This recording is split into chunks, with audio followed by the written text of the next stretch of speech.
Friends, this Advent, I come with two things: a desire, a burning, searching, yearning for peace.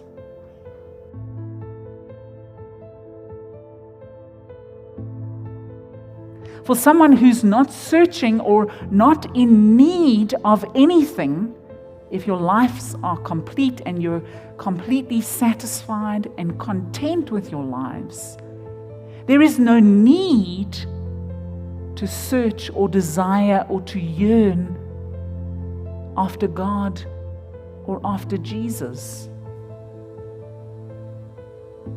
The importance of Advent and us starting with that yearning and desire.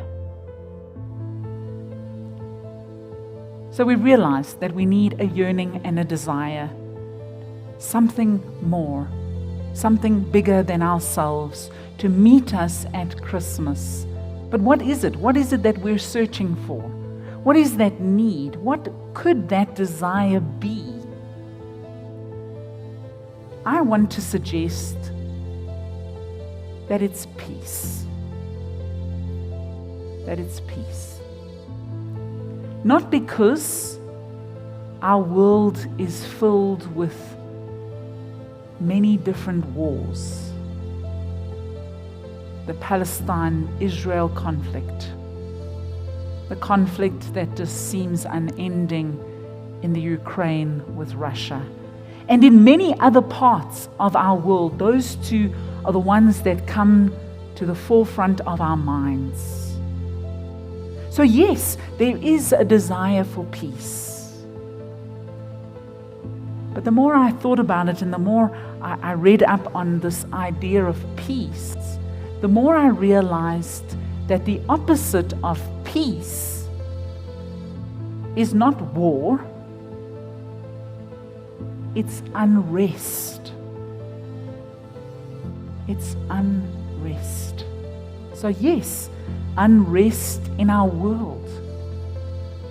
But that can be applied to unrest in our country, in our community, in our families, and even unrest in ourselves.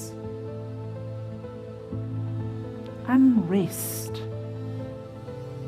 And suddenly I thought to myself that rest,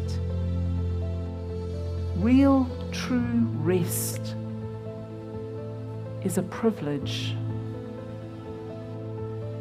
To be able to truly rest and not worry about anything or anyone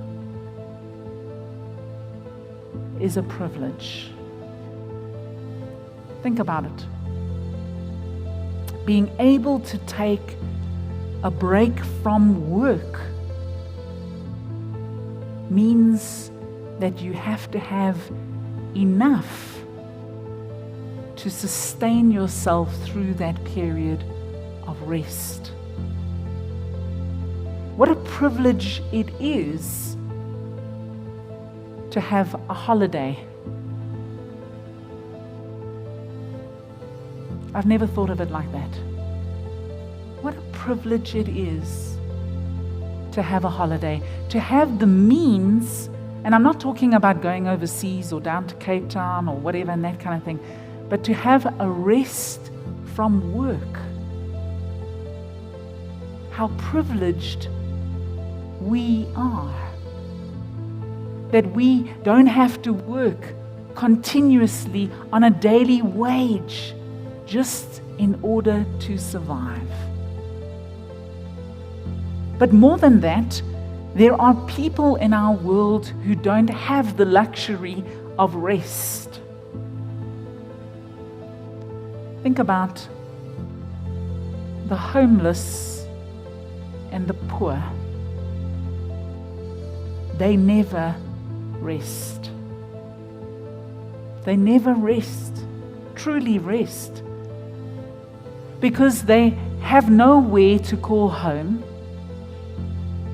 Their security of themselves and their belongings is always in jeopardy from others like themselves. To not go out and beg people for money or food just so that you can sustain yourself for that day. Homeless people and those who are poor never rest. Never. Because when they rest, they are dead. What about the abused? The constant living in fear of your abuser. You never rest. Never knowing when the next incident is going to take place. Today marks the last day of the 16 days of activism. Those people never rest. What about the immigrant?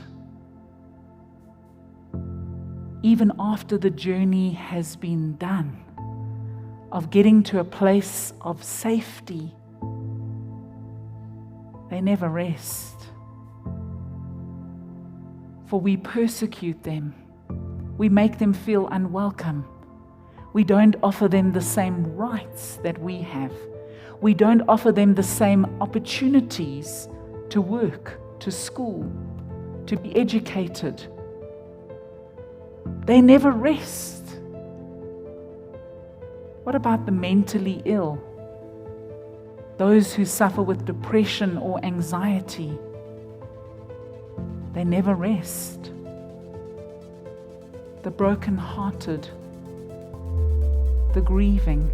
The list goes on and on of people who need rest, who need peace. And so we develop this yearning for peace. And not just for ourselves, but for everyone in the world. A few weeks ago, I spoke about shalom. Shalom meaning peace. And again, I pointed out it's not peace. It's an understanding that shalom talks about welfare, well-being, or safety. Friends, this Advent, I come with two things: a desire, a burning, searching, yearning for peace. Thanks be to God. Amen.